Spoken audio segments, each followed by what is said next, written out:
HMRC will get you in 2026 if you ignore them. If you think you can hide, think you can delay, or you hope the problem's going to disappear, you're already on borrowed time. And if you don't understand what HMRC is capable of next year, you won't just be dealing with arrears, you'll be dealing with frozen bank accounts, cancelled time to pay arrangements, and winding up petitions that take every option you once had away. And this is the difference between survival and collapse. Right now, HMRC is owed more than 40 billion quid in unpaid tax. That's double what it was before 2020, and they've been under pressure for years to recover it. Guess what? Now they've got the tools to finally do it.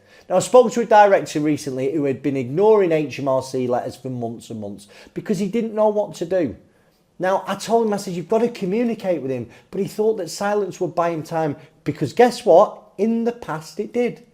Then an enforcement officer turned up at his office door, okay? He felt like a trapdoor had opened under him. And what happened is we got in and we managed to negotiate a time to pay and save the company. But he said something to me that stuck with me. He says, Chris, I never realised how fast they move. Because in the past it weren't like this. In the past you could kick the can down the road with HMRC forever and a day.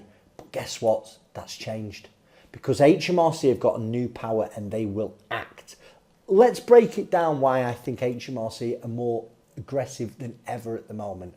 Well, obviously the debt is enormous, okay? Over 40 billion quid in unpaid tax arrears, VAT, PAYE, corporation tax, all the penalties. They simply cannot leave that sitting there anymore. There's huge pressure from the government and you are feeling that now, the small businesses.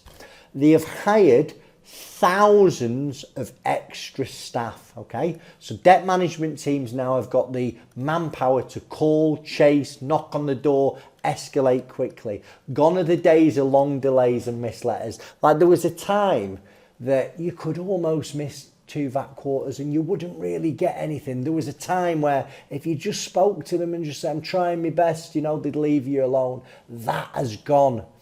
And most importantly, the technology that runs all this has been updated. So HMRC can cross-match bank data, tax returns, VAT submissions, and companies' house filing automatically. So if you fall behind, they know instantly. And the government have really tightened the screw. They've been instructed by the government to crack down. Public finances are strained. The country is on its knees. And every single department has been told to recover what's owed.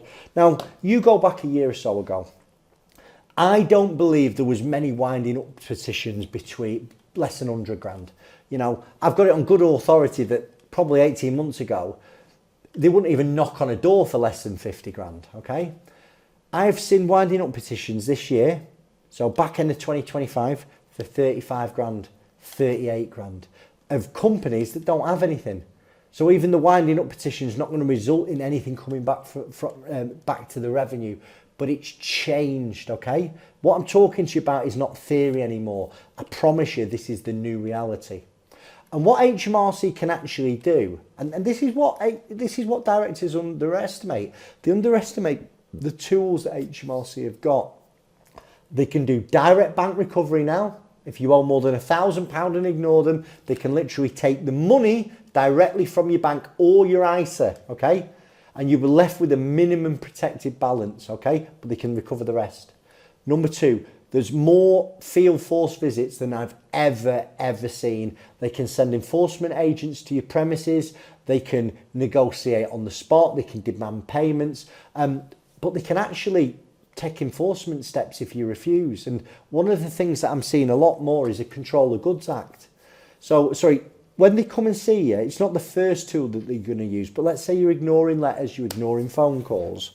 What they can do is come round with a clipboard, go round your business, take a note of all the assets that you've got, the tables, chairs, the computers, the vans, the plant and machinery. And once you sign that, you've lost those assets. You might not have lost them on the spot. They might still be in your business premises, but they're now owned by HMRC. And if you don't pay HMRC what you owe them quickly, they're going to come and remove them.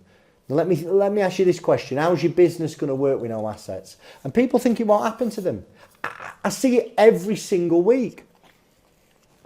Another thing they're doing, they're not messing about with time to pay arrangements. They are cancelling them immediately if you miss a single payment. okay? Or if you fail to file a return on time. So remember, if you get a time to pay arrangement, that is where you agree to pay your arrears over an extended period of time.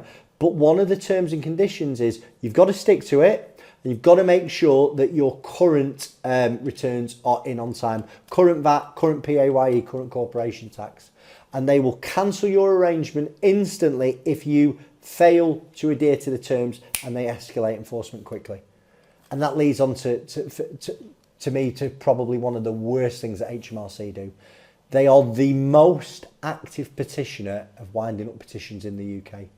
And if they petition to wind you up, your bank account can be frozen and you basically lose control. And like, honestly, I wish I could show you just some of my emails. The guy yesterday, I was speaking to him 2 years ago. I really like this guy, lovely man. And the reason why he didn't want to go into insolvency is he had a really large overdrawn loan account, and it was he had a big house with a lot of equity in. And we were speaking for some months, and it was agreed. I said, listen, you can fight your way through this. And he could. He needed to stop taking money out of the business. He was working really long hours and basically paying HMRC off, paying as much as he can. And he had a time to pay arrangement over 3 years. Guess what? He fell behind. He fell behind with it after 2 years.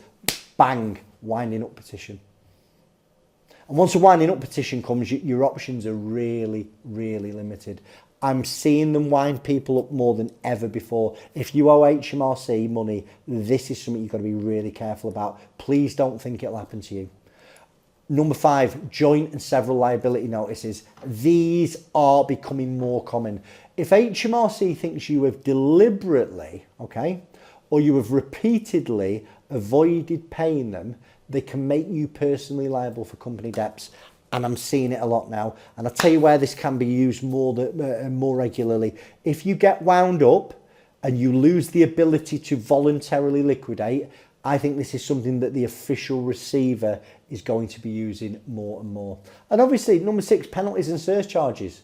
Every late filing, every late payment triggers automatic cost increases, okay? HMRC have automated the system. It means penalties land faster and more consistently. And number 7, this is another thing. The advent of AI means there are more data-triggered investigations. The days of, oh, they won't notice, they're gone. Every discrepancy triggers an alert. And HMRC have moved from reactive to proactive. They don't wait, they just act. And this part of the video is by why directors get caught out. Like, directors fall into trouble for the same reasons again and again, because they ignore letters. They go into ostrich mode. They bury their head in the sand. They think it will get better. They think that nothing will come from HMRC, because in the past, it never did. You just keep kicking it. Remember in COVID, 2020, 2021, they were almost saying, don't pay us. Don't worry about it. Don't pay us. That's changed. Silence is not buying time anymore. It's buying winding up petitions. It's accelerating escalation. Another thing that directors mess up is they overestimate future income. Like, I mean, who's been in this? You've missed a VAT return, you've missed the PAYE, you've missed the time to pay, and you're thinking, next month it's going to be all right. Next month it'll sort itself out. And it's that denial, you know, like, I've been there. Listen, I've been there. Remember how I got into this industry is I had a business that became insolvent. And where all the bigger boys, perhaps the more astute businessmen at that time went, you know what, this is over, they shut the doors. I've read that much personal development and listened to that much Tony Robbins. It was like, it's going to get better, it's going to get better, this is an opportunity. It'll sort itself out next month. And it didn't.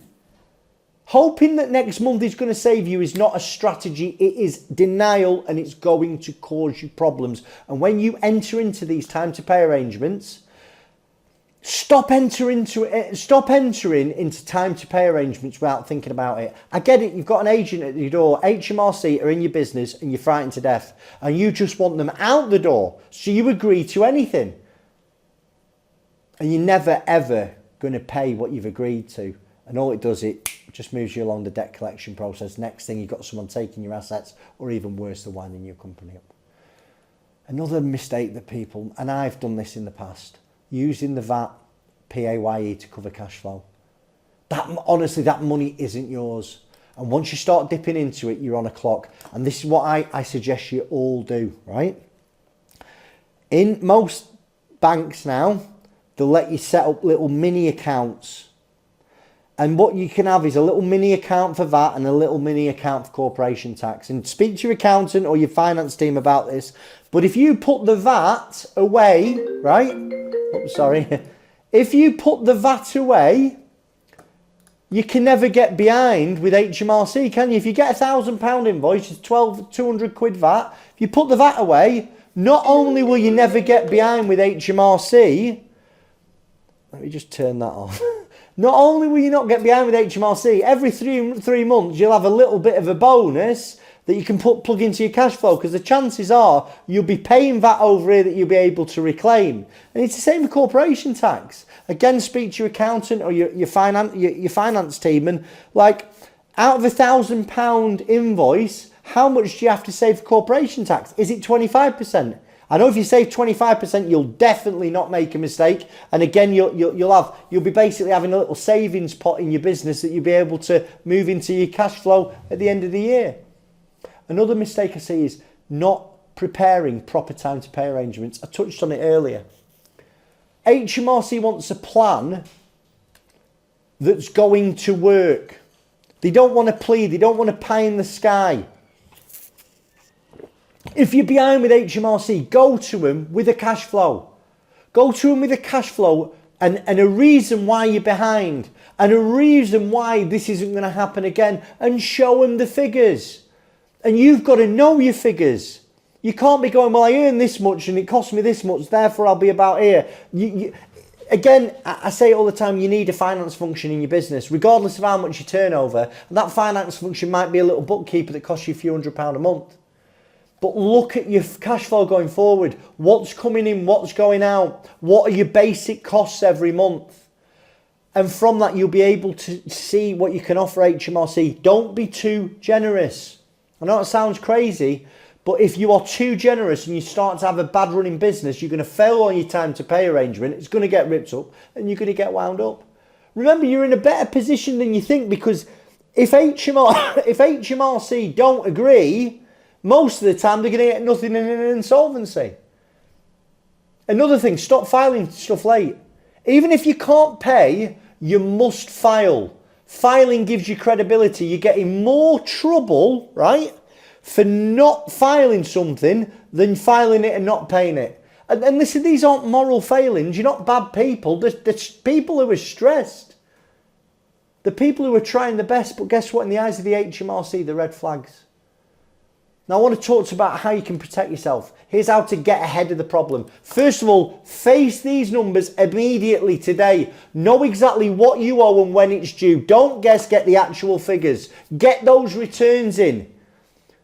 Denial and burying your head in the sand is not a strategy, okay? If you understand your numbers, you can make a decision as to whether I'm going to save this business or not. Have I got a hope of recovery or not? Number two, file everything on time. There's no reason why you should be late. That's VAT, PAYE, corporation tax, even if you can't pay it. Filing them is the difference between cooperation with the revenue and them thinking you're up to something. Now, step three, if you can't pay HMRC, contact them before they contact you. You will get huge credibility by going first, because it shows willingness, okay? And you set up a time to pay arrangement properly. Don't overpromise. HMRC cares more about a realistic repayment than speed, okay? I believe that as long as you are making your best offer and you've got a reason, you've got cash flows to support it, they will give you some leniency.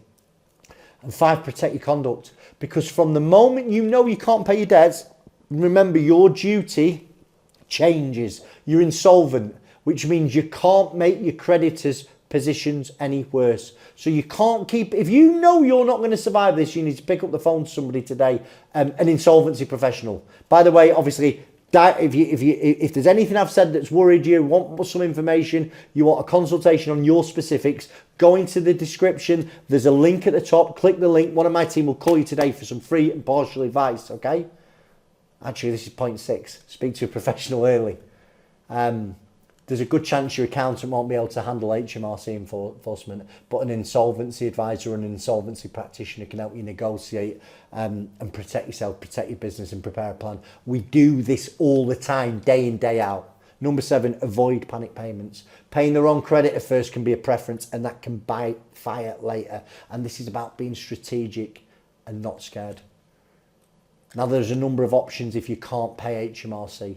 And if you're past the point of affordability, these are your real choices. Remember, first one, time to pay arrangement is affordable monthly payments, okay? Stops enforcement, protects cash flow, but you've got to make sure you pay it every single month. You've got to make sure that your VAT returns are in on time, your PAYE returns are in on time. Option 2, potentially liquidation. You know, if the company's insolvent, and you've got no hope of recovery, you don't believe you're going to get back on a firm financial footing, you've got to look at insolvency. And if you do it properly, it can protect you and it can protect your creditors. Option 3 is CVA. Maybe you owe HMRC, but your business is viable. It's just suffocating under short-term cash flow problem. A CVA is a formal restructuring tool and it allows you to spread your creditors over sort of generally 60 months, 5 years. It's not for everybody and your creditors have got to accept it. And let's say you've done failed time to pay after failed time to pay, the chances are HMRC won't give you a CVA, but it's an option and again, it's something we might be able to advise you with. Option 4 is administration. If the pressure is mounting, administration can be a wall of protection around your business. And what you can do is you might be able to raise some finance to actually bring the business back to profitability or perhaps buy the business out of admin. You've always got options, but you need to act early enough to choose the right one. Now I'm going to sum up here. HMRC is not their enemy, but they are one of the most powerful creditors you are ever going to have to deal with. They're going to act fast, they're going to escalate quickly, and they've now got the tools to recover debt aggressively. But if you reach out early, you prepare properly and you stay transparent, HMRC will work with you. It is about control. You either keep it or you let them take it from you. If you're a UK director and HMRC is already sending letters, calling at your office or threatening enforcement, please don't wait. Contact Director First today. We will help you negotiate properly. We'll help you understand your options. We'll help you protect the company and hopefully safeguard you. Subscribe for more straight talking insolvency breakdowns and drop your questions below and I'll answer them personally. But if you go over there, okay, if you go over there, I'm going to tell you more about how you can deal with company closure. And I'm going to give you all the information, the things you must do before you close a company. Thanks for your time, Chris Worden.